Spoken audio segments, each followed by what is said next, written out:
All right. Think we're going. Think we're doing something, Tom. Yeah. It's the MLS final tomorrow. It's hard to believe that we're here already. And I say here already, even though we start like this whole endeavor started back in February or even before that with Nate and I. And then they had to step aside. You come in as the better to my the double to my chance, if I will, to finish off the season. And it kind of feels like we went from the cusp of the playoffs to the final like just so quickly. Like we got here. There's one game for us to talk about. It is the game. And one of these teams is no surprise whatsoever that they're in the final. Even though we had our doubts through different parts of the season, they are here. And the other team caught everybody by surprise, but really quickly became a team that everybody believed in, right? Of all the teams that were good, quote unquote good this year, Vancouver was one of the more surprising ones, but also the one where like, yeah, this team has it. Like, yeah. Even like the Cincy's, the Phillies, even LAFC, like we're like, they're good, but like, oh, like but Vancouver, it was like, this is such a good team. And here they are. Vancouver's going to be making the trip from Vancouver, British Columbia down to Miami, Florida to take on the Lionel Messi-led Herons. Thomas Muller somehow has left Europe and finds himself still going into a big match against Lionel Messi. I mean, if they didn't script it, this is what they would have scripted, right? Like this was the match they would have scripted. The only play that I had coming in, or the only I had nothing on Miami. Miami was a short shot the whole season. It didn't matter how good or bad they looked. They were a short shot the whole time. I didn't take any of that.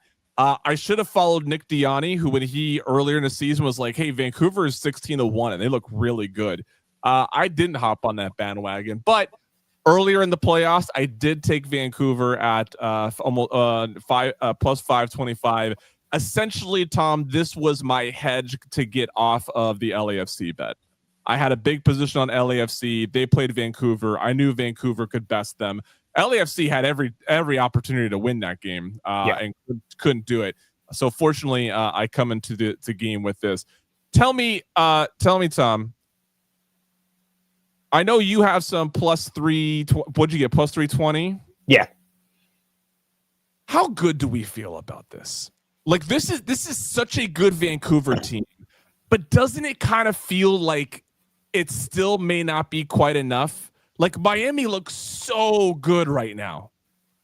I mean, we said this, just recapping the entire season in a nutshell for us on this show, it has been, we don't believe in Philly. And then we finally start believing in Philly and they immediately go out and just drop the most what the hell just happened game against NYCFC and they're bounced. And then Vancouver, Nick Diani was right. This was a team early on that we looked at. I mean, they started the season red hot and just never really slowed down. They had their slump in the middle with injuries, and then they got all of their guys back. They've been a team that has looked the part of best team in the Western Conference so far this year. LA came out and said, "Oh, well, wait, we signed Son. Well, we're all of a sudden dark horse contenders now." And in the end, Vancouver managed to beat them and they managed to find their way here. And we said, while we were building all of these futures portfolios, all of these talks of, oh yeah, I like this team, there's value here. And I said, it's going to be so frustrating when it's just Miami winning it all. Yeah. And here we are with one last match to keep that from happening. And I still think that the value is on the side that we're on here. When these numbers came out, we were talking about this while the Vancouver match was playing out against LA. We were talking about this going into that final, into the conference final of, okay, it's going to be Vancouver. They're going to be San Diego, not LA. It's going to be Vancouver. They were blowing them out. We knew it was going to be Vancouver. And you said you make Miami plus 120. Then the lines open up and Miami's minus 140. And universally, our reaction was just like, that's not correct. I think that, yes, Miami probably does win this game, but I think that the fact that Vancouver isn't somewhere in the low 200s range just makes this too much of an obvious auto bet. It's the final between two incredibly talented teams here. It's not like they don't both have incredible legends of Europe. They don't, and if anything, you've got a Vancouver team that's actually got some of the really good young homegrown North American players here too. Yeah. It's not like this team really comes in banged up. And I think that this is a matchup of two slightly more even keel teams than what we would have been than what the line is pricing it at. And I think that it's Vancouver or pass, and I'm happy to have money on Vancouver in this final. It might not work out. They're definitely not a team I would say should be favored in this game, but they shouldn't be 320 underdogs. I agree with you. Like, it's the only bet to make here is Vancouver. I think, for the if you go into the and let's see if I can actually pull it up here for the stream. But I was looking at some of the like player prop markets and such like that, and they're like, if you believe that there is opportunity to be had with this Vancouver side, to score or assist. I was just looking at it. There it is. To score or assist. I mean, Thomas Muller at plus 110. Brian White at plus 120. I mean, these are guys that don't miss. You know what I mean? Yeah. I remember Bob V was on Double Chance earlier in the season, and the comment that he made about Brian White was like, he doesn't get the yips. He just doesn't miss. You know what I mean? Like, when the ball's on his foot, he puts it on frame, right? That's what I mean. It doesn't miss, like, obviously, but like and Thomas Muller is always going to put the ball on frame. Like, this is going to be such a, I'm gonna be honest, this might be a wake up call for this Inter Miami defense, who kind of got away with one, in my opinion, on having to play a NYCFC side that was gassed. Yeah. They ran they were down to, weren't they down to 9 players? Was that match? Am I remembering this right, or was that the match before? I'm confusing some of my matches, I think, on. Yeah, it was the match before. It was the match before in the because Philly just lost. Philly just lost, right? Yeah, that's right. Yeah. But they missed. They had a they had Alonso. That's right. Alonso Martinez was out. Maxi Morales is 38 years old, played that full game, like Inter Miami just absolutely got away with one, that the match they played to get to this point was sort of kind of softened in a way for them, right? If that Pigeon team had been full strength, that would have been a very different match, in my opinion. Not saying NYC FC could have won. It wouldn't have been the game that it was. This Vancouver match, let's look at Inter Miami's last string of opponents, right? You have a gassed NYCFC team. You have a Cincinnati team that, oh my God, this was in Cincinnati. And like they didn't come to the stadium. Yeah. That was probably the most surprising result of the entire playoffs, was the fact that Cincinnati could not do anything against Inter Miami.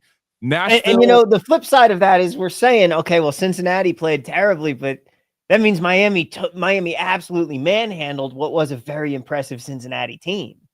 It's true, but here, I got to tell you something. The XG for both of those teams, 1.51 for Cincy, 1.53 for Inter Miami. So a bit of if you will, messy luck, if you will, right? Like that XG is getting through because they have the best player of all time going there and doing it. By the way, Messi involved in every one of those 4 goals. He scored, then he assisted, then he assisted, then he assisted. Wild, right? But can I read you the rest of Inter Miami's schedule going back? Look, I am doing this purely to make me feel good about our Vancouver side. But Inter Miami, right? They had the gassed New York City side. The Cincy side, look, grid showing by Inter Miami. XG shows as a more fair match, but Cincy just wasn't there. Then they played Nashville 4 matches in a row. Yeah. Because remember, they had the last game of the season and then did the best of 3 with them, right? And that Nashville side, as much as we thought that they had potential, definitely had plenty of underwhelming performances, and I think we saw them. And then before that, Tom, it's Atlanta, New England, Chicago, Toronto, right? Like teams that had potential, but like weren't making much noise, right? Like they weren't overcoming the greats, if you will. I mean, right? none of those teams were playoff teams, and Nashville limped into the playoffs. They looked phenomenal middle of the season when we bet on them, because of course, but they did not look good anywhere near the end of that season. This is a Vancouver side that handled San Diego, handled them. We all knew that was coming too. I feel like the San Diego joyride, like amazing Cinderella story for them in their first season. But I feel like we all knew that was coming to an end eventually. And sure enough, it just took Vancouver in the semis to do it. This Vancouver side, they handle San Diego in San Diego. 2-2 draw against. Oh, that's what that was the one, because the Blackman got the red card. That's right. Blackman gets the red card, and then they're essentially down to 9 because of an injury. LA can't overcome it, and whatever. Vancouver, I'm not bitter about my 10-1 not getting through. The only like really blip on this Vancouver run of form going back to maybe the beginning of, by the way, this is a Vancouver side that did 7-0 in Philly. Yeah. Or on Philly. Not in Philly, on Philly. It was in Vancouver. I'll tell you, I would be all over Vancouver double chance if I didn't already have this position. I might still double down on some Vancouver. I mean, you're seeing it. I'd line shop it a little bit, but you're seeing it at 2-1 here on them to lift the trophy. Yeah. Get a little bit of protection in case this thing goes to extra time, which it totally could. But I might double down a little bit. It's look, if there was ever a team in MLS this season that has just the "we'll punch you in the mouth and you won't recover from it" sort of play, a style of play, it's this Vancouver side. And this, as much as I didn't really care to see Miami in the final for a number of reasons, there was only 2 teams I wanted to see them face if they did, and this was one of the two teams. The other one was LA, obviously. This is great for the league. I'll tell you that much. MLS could not. They have to be so thankful that that going into a World Cup year, they're going to be coming off of a Messi Muller final in Major League Soccer. Not in Champions League, not in La Liga, none of that. This is in MLS. And Thomas Muller is going to play Lionel Messi. It's pretty exciting. So you and I both have positions on them to win. I was hopeful that it was going to be the quarter goal favorite for Miami, like I thought it would be, because I would have absolutely taken a little bit of a hedge on Miami. I would have sort of at least locked in sort of get my money back sort of hedge. Mm-hmm. But I'm actually kind of thankful that it's not, because I'm kind of I actually, the all or nothing, like I believe in this Vancouver side so much that I'm glad that I'm not tempted, that the price isn't right for me to do it. I mean, if Messi comes out and does Messi things, and this game, I would be shocked if this game isn't close, if this game isn't a great game. But, you can only be so mad at yourself that you got beat by the best of all time. However, I'm not going to look back at the end of the day tomorrow, regardless of how it turns out, and go, I'm mad that I put my money on this Vancouver side. Like you're not going to feel dumb about making this bet, because they're every bit as good. We got the 2 best teams in the league this year. You can make an argument for LAFC late, but I think that we got the showdown of the 2 best of the best of each conference. Yeah. No, I agree. I think this is gonna be a lot of fun to watch. The is the total still 3.5? I know that's what it opened at. I don't remember if I saw it. You're the one with the odds up. I know. Yeah, but they always show it different. On where is it? Is it 3.5? It's probably okay. So it's a little bit in the middle. Yeah. Okay. I man, everybody knows that. Okay, so you can get under -120 at places like Chris. I will pass on an under in this contest. Thank you very much. The only argument for the under is a slow start to a big game like this. It's the only argument, but I'm not making it. Right? I'm not taking it. In fact, if you look at Inter Miami's schedule, if you look at their going all the way back to the beginning of the year, the season started on February 23. In their first couple of months, they had a few games that went under 3. Since the start of May, exactly 3 MLS matches involving Miami have been under 3 goals. The rest of them had been 3 or more. Yep. Vancouver has a few more than that, but they also have plenty of 3 or more. I don't know if I can make an argument for one way or the other, because I'll tell you one thing though. If it is a slow start, I'll be looking for a live over or a halftime over. That's for sure. Yeah. By the way, something we didn't mention, these teams played twice in the Open Cup, right? Did they play in the Open Cup? No, not the Open Cup. The other. I'm sorry.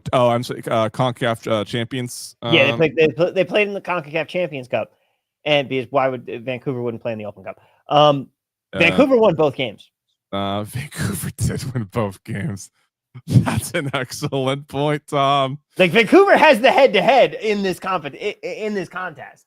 Yeah, was okay. So in the first, in one of the matches, Jordi Alba scored off of Luis Suarez assist, and Berhalter White, and this is pre-Muller too, right? Yeah. And then in the other contest, the one that was in Vancouver, it was 2-0 with Brian White and Berhalter and getting the score. Was Messi? I'll tell you, Tim. I saw that Brian that Berhalter price on goal or assist was plus 280.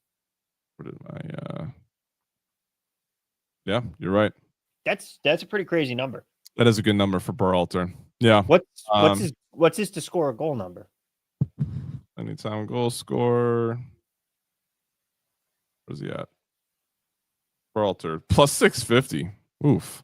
That's yeah. I'm telling you right now. You can only be so wrong at plus 650. Yeah, I'm telling you right now, you play this game enough times, I think Berhalter's scoring in at least 1 out of 7, right? So there's opportunity there for sure. Okay, I mean, what's crazy, I don't know if there's really much else to say about this game, right? Like, it's good.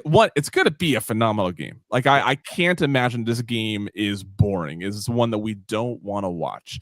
Inter Miami's hosting, Vancouver showing up. It's a story of two legends in soccer, worldwide names of Muller and Messi. They're coming together in Miami, and one's representing the Pacific Northwest in Canada, the other one the coast of Florida. Like, it's what a story this is becoming, right? Around this one game. But there's really not much else to say other than it's going to be a fantastic game. Now, we're doing this about an hour before MLS will publish any sort of availability report, but we're not expecting any surprises. Allende, I think, had one limited practice. Didn't go to one practice, but he was right back at it today. So I don't know. Illness. Oh, we had an illness. Okay, there you go. Otherwise, I don't think there's not supposed to be any surprises on the availability report. And honestly, on the pink side, I think Messi, Allende, Suarez, Alba that's probably the short list of, like, if they're missing, that could be something that maybe on. But here's the thing, on Vancouver's side, they're so good that, like, it would need to be a cluster Yeah. Right. For me, like you would need to be like, oh, they're missing most of their midfield, right? For me to otherwise, like one name's not going to move the needle for me on the availability report. So it's not even really worth really even worrying about that. Not to mention the fact that if Messi is a surprise out for tomorrow, I'm pretty sure MLS is going to step in and say we're going to play this game next weekend. It's going to reschedule it. Yeah. That's a good point. They'll be like, "Oh wait, we had this written down wrong. We meant the 13th. Yeah, oops. The 13th. Yeah, whoops. Okay. Anything else other than this is going to be a fucking banger of a game to say here? Yeah, I mean, it's going to be real exciting. It's going to be a ton of fun. That's my goal scorer pick. There we go. I finally have a goal scorer pick ready to go on this show here. It only took till the absolute final, but yeah, I'm going Berhalter plus 650 is my goal scorer. Okay, very good. I think if I had to go, I wish Brian White was 2-1 or better. I think I wish you could get a little more out of him, but man, is he good. I really like Brian White at to score or assist at plus 120. That's a price that I really like. By the way, something else. Oh, go ahead. I was gonna say I have a thought for you on a little parlay here. Little bit of reverse correlation in it. Hit me with Messi goal scorer at the absurd minus 175. Parlayed with Vancouver to win. Oh, that would be an interesting. And if you want, you could throw the over in. Let me see if I can actually get over 3.5. Yeah. All right. Let me get Chris to actually do this. That way, we get a better, more fair odds here. Lionel Messi to score. Why can't I find the goals? By the way, something else happened in soccer today. Tom, I don't know if you were paying attention to the other important thing. Oh, Messi. Oh, that's first goal. Never mind. Okay, minus 175. I might have been paying attention as we did not coordinate our outfits here today. Yeah, I no. Okay, I can get you plus 450 at like a shop like Bookmaker on oh no, I chose Miami to win. I was like, wait, that doesn't sound right. Yeah, I was gonna say that's a terrible. If that's the price, I'm out. Let me add Vancouver. Okay, 11-1. Just over 11-1 for over 3.5 Vancouver to win and goal of Lionel Messi. 11. That's not a bad little. If you got like an SGP bonus, it's not a little bad thing to cook up. Yeah, I can see it.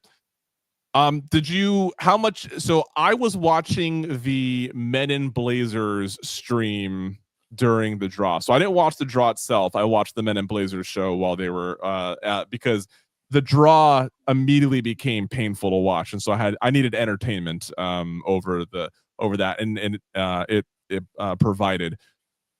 Does it? Okay. I know it's more exciting that there's more soccer that we're going to be watching and playing, but like, doesn't it feel? I don't know. Like, can you really call anybody a group of death if 3 teams are getting out of the group? The whole point of group of death is that there's 3 teams that could potentially get out and 1 won't, right? Yeah. Like that's typically what a group of death would be.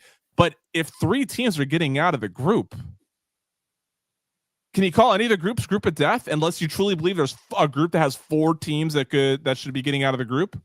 Yeah, which we don't like because I mean, the closest thing that we have let me pull up the draw here, but in my mind the closest thing that we have is that England group L. That's a bit tough, but again, everybody gets out. And I just can't, like, you've got Croatia, Ghana, and England and Panama. That's definitely the most talented group there. If Panama got put in of Panama and Ghana, if either one of those teams was in a different group, I'd say I'd say they both would have a chance to get out. One of them is going to be left out in the cold there. Yeah. That group God, whoever wins that UEFA playoff to go into the group with Japan, the Netherlands, and Tunisia, or no, I'm an idiot. France, yeah, the FIFA playoff with France, Senegal, and Norway, and you just don't show up. You don't have, you could just say, cool, we made it. We'll see. Have fun, everybody. We're not gonna. We're hanging the qualified banner and we're going home. That's a brutal group right there. Yeah. Okay. By the way, if there's a group that I'm gonna be able to make try to get to a match, it is going to be that France Norway group. That group has 1 or 2 matches in Philly, and Philly's gonna be the closest I can get to a match. So yeah, that's what I'm striving for.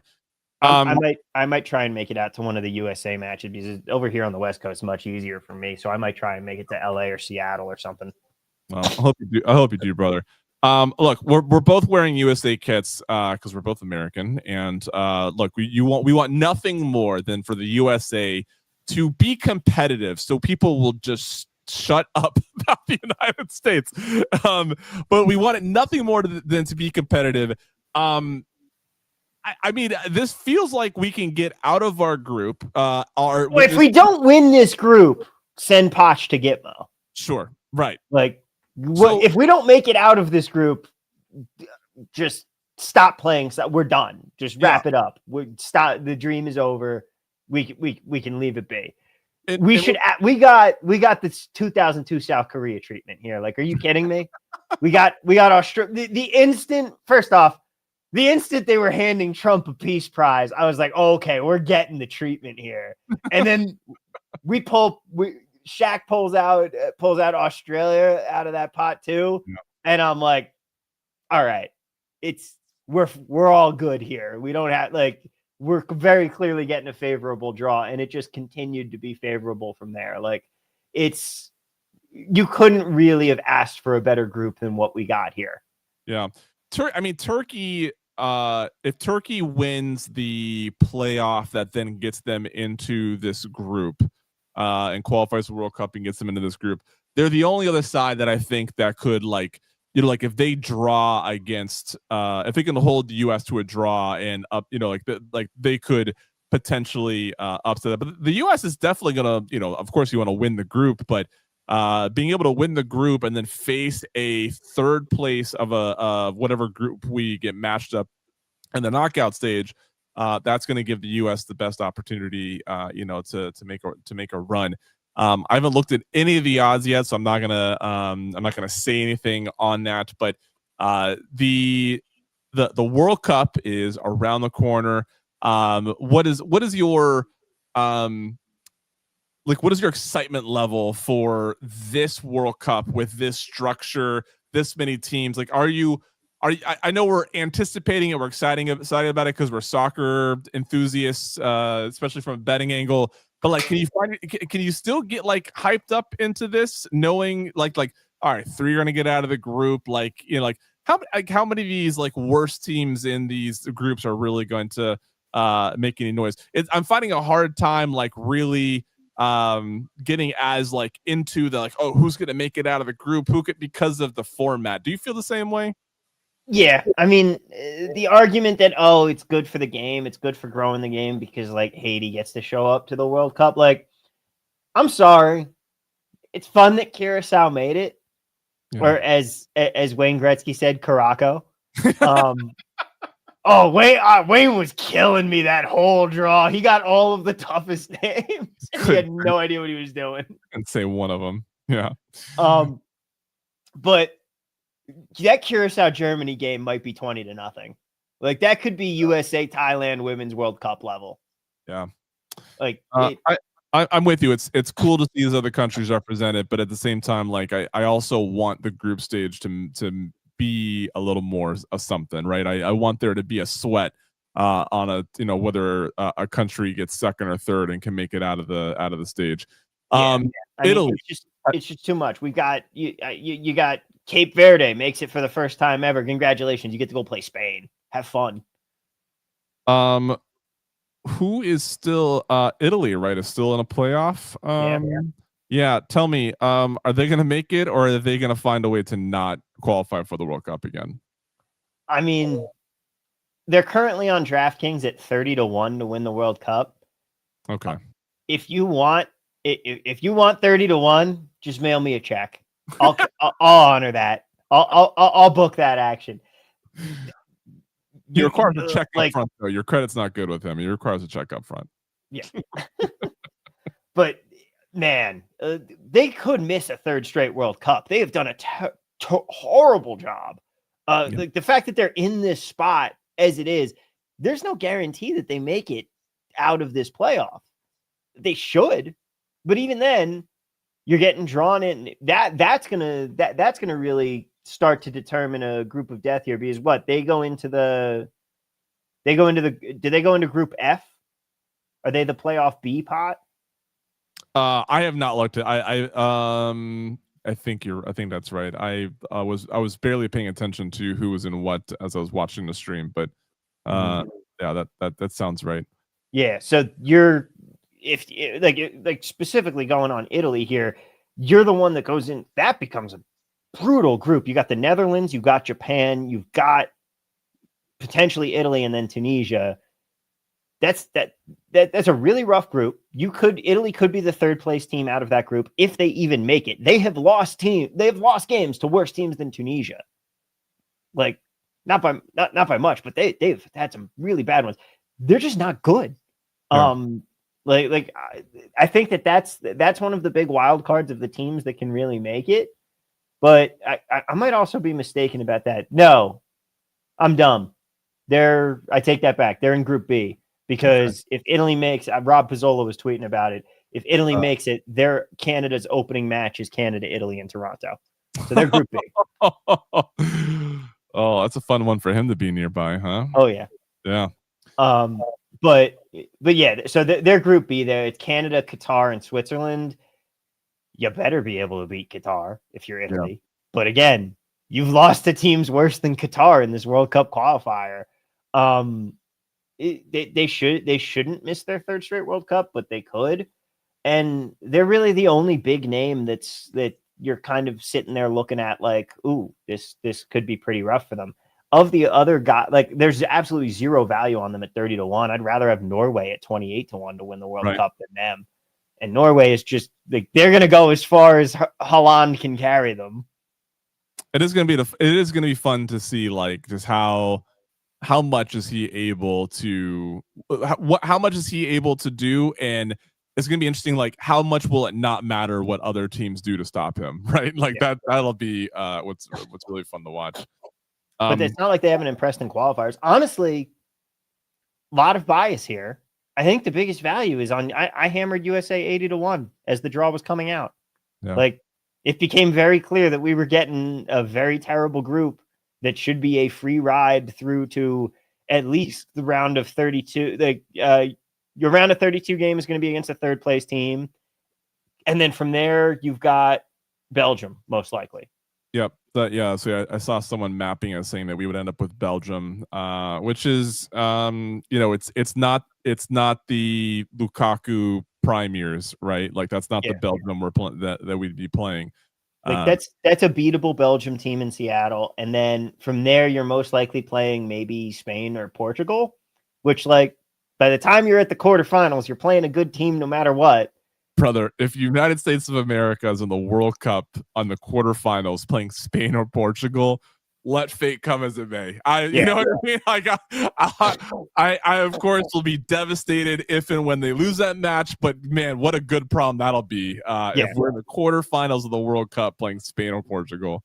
I think you can do a lot worse than taking the home nation that is getting the treatment at 80-1 that has talent and also has all of a sudden started looking like they're putting it together. They have a world-class coach. They do have world-class talent, and they've also been putting like this team is starting to come together at potentially the right time for this tournament. And like looking at you've got your big teams. Argentina is 8-1. Is Messi playing in this World Cup? We don't know. He hasn't even said whether he's playing. I mean, I'd be stunned. Like the allure of being there, and if he's still playing in MLS, is he really going to retire from national duty right before what could be a swan song World Cup for him? Oh man, I can't see him not playing at all. Also, there is a path where we get Argentina versus Portugal in the round of 16 in Arrowhead Stadium. I mean, one last Ronaldo Messi. Inject all of this straight into my veins. And this is my thing. The group stage isn't going to have as much drama as we want. Oh, the knockout stage is going to be juicy. Like, everyone is going to make it. We're going to have so many great knockout games. And I think that is a little bit of the trade-off. You're like, yeah, we're going to get some beat downs of these group 4 teams in some of these groups, but once we get to the knockouts, there's no one that's missing.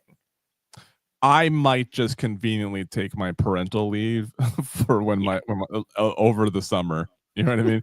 I can take my parental leave in the first year of life of the after her birth, and she's due in January. I might just wait till the summertime to take it. That's plus EV right there. Having a kid right before the World Cup. My wife's gonna be like, "You don't want to do it earlier?" Nope. I think the summertime. I think it's a great time. Great time to do it. Last but not least, what did you think of the Village people performing at the World Cup draw? Oh, I was. Let me tell you, the rest of the entire thing was just, oh my god, it's been an hour and a half. Get on with it. Draw the teams. Yeah. The Village people performance, I was glued in because I was waiting for one moment and one moment only, and it absolutely the production crew delivered because they knew they told one cameraman, "You are on Trump this entire time. Let me know the instant he gets up," and there he is. Oh my god, I was waiting for that. Literally, had my phone out, was like, I'm videotaping this for posterity. Yeah. Oh. That was the moment I was waiting for that entire time. I heard it come on and I was like, yep, we're getting this. But like looking at these teams at the top of the group here, at the top of the odds here, you've got Spain as the favorites at plus 450. I'm pulling the odds from DraftKings right now. You know, results may vary, but England, we know they're not winning the World Cup because they're not. Like, we can just pencil that in now. Them falling flat on their face on American soil would be very fun to see. Argentina at 8-1, and you don't know if Messi's playing. Portugal at 10-1 doesn't. They're better without Ronaldo, and they might. He's gonna make them drag him to this tournament. So I'm glad you said that. I don't mean to interrupt, but do you look? I don't want anybody. This is a comparison because I think it's the best one. I don't want anybody to hear anybody's their opinion on this comparison. But the Ronaldo Portugal situation feels a lot like the oh man, why can't I remember her name? Women's national team, United States. Always had pink hair. Why can't I remember her name all of a sudden? Rapinoe, thank you. This feels a lot like a Megan Rapinoe. We're putting her in here because like we're keeping her as a core part of this team. Now look, I understand that Ronaldo's probably better for his state for his season stage of life than maybe Rapinoe was during that, but it has that same vibe of like, we could probably be a better team as a whole if we removed this one piece, but we're not going to because we just can't. He's better on the bench as a super sub, like as a sub that's going to come in the last 30 minutes of a game. That's not going to be how they use him because they can't. Yeah, but can you imagine how good if he was willing to accept that role though? Yeah. It's 1-1 going in the 75th minute and they got Cristiano Ronaldo coming on. Like what a move that would be. But there's no way. Like it would make him look amazing coming on and scoring the winner, which he would do. I think if I'm taking one of the teams at the top of the tournament, like the teams that are most likely to win this, give me Brazil at 8-1. You've got Carlo coaching them now. You've got great talent there. Like, they're the team that jumps off the page to me. Germany 12-1 is another one. Like, again, line chop. Of the teams at the top, those are the ones that I'm looking at. I got into soccer when I was living in Moscow, Russia. The 2010 World Cup was going on at the time, and that's sort of when I got into it. And let me tell you, I was floored to learn that the coaches of national teams did not have to be the same nationality as the team. And almost like I almost didn't understand. I was like, wait, like how? But it's like it's the German team, like it's the American team. What do you mean an American doesn't coach it? Like, oh yeah, anybody can coach. Like, but what I feel like there's one disconnect on like the rules of you know what I mean. I remember like my mind was being blown when I learned that you didn't necessarily have to be of that nationality to coach the team. Yeah. Yeah. I mean, we should just make Poch an American. If we win this whole thing, he's getting citizenship. Just see if Wilford Nancy is interested in citizenship and getting him up there. Seriously. I'm still waiting to see if Hani Mukhtar ends up on this team. Oh. There's a very real possibility. Poch likes his MLS guys. Yeah. Mukhtar is incredibly talented. And like I do like Pepe, Wright, and Balogun, but if we can put Mukhtar up there, yeah. Do you so a couple things around MLS. You know, we'll probably do at least one more episode of Double Chance looking back at the season, maybe looking at sort of Wilford Nancy was quick to be like, deuces, I'm headed to Europe. And I guess we're not surprised. We had a feeling that was going to happen. Do you think, like what, you know, Columbus looked choppy towards the end. Is this like the beginning of, are we about to see a lull in a team that used to be sort of a perennial staple in the playoffs? Are we about to see a run where Columbus is constantly fighting to get in? Yeah, I think that this is the end of an era for Columbus because like, you had all the injuries hit them this year. You're losing the best coach that maybe MLS has ever seen. And I think that I think that reign of dominance that they've had is going to be over for a little while. That being said, let's see what they do. You can rebound incredibly quickly in this league. It's not like you're beholden to a draft and you're beholden to a salary cap. You're like, it's not the same as in other sports. You can come back quickly. Who was that? Who was the Philly manager? Jim Curtin. Jim Curtin still doesn't have a job that I'm aware of. I'd be surprised if he didn't land somewhere in MLS next season.